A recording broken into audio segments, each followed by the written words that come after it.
Avery Yang here with Eric Yeboah after Game 4 of the first round of the Eastern Conference playoffs. The Hawks won 111 to 101. Yes. I asked Kent and Dwight after the game on the podium about they had two successive lobs this game that were like huge crowd pleasers, and I kind of asked about them, asked them, whether it was reps or whether it was just them having a general feel of where their teammates are on the court. And Dwight kind of had one of those messages that you knew like was sending to the locker room. He was just like, oh, we it's all about trust. We got to trust each other, all this stuff. And so that he was trying to send that message to the locker room, and it was a fair answer though. Yes. What did you see out of the Wizards, and especially from their woes from three? Yeah, that continued as well. The three has, I think, after.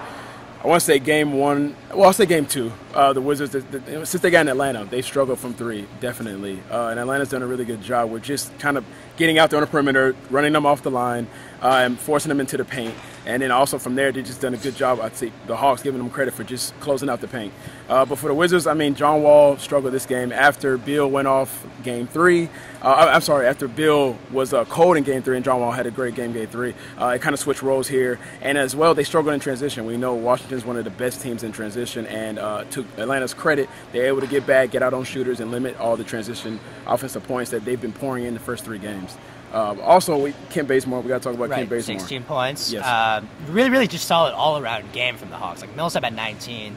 Jose Calderon, obviously. You got to talk about Jose Calderon. Podium game, baby. Yes. He had a really good game. Really scrappy. Yes. He had a few plays where he had a tip in or two maybe. Yes. Just all around really solid game from a lot of the bench. And I also asked Bud about Thabo. Thabo's played a minute and a half this game, and he seldom played the rest of the series. Interesting to see how that's going to come about. I asked him if he's 100%. He said yes, but I don't know. We'll see. It might just be roles. Maybe the way the lineups are. But we don't know. But hey, he's going to be in Washington for Game 5. I can't make it now. Sucks. We'll be back here Friday though.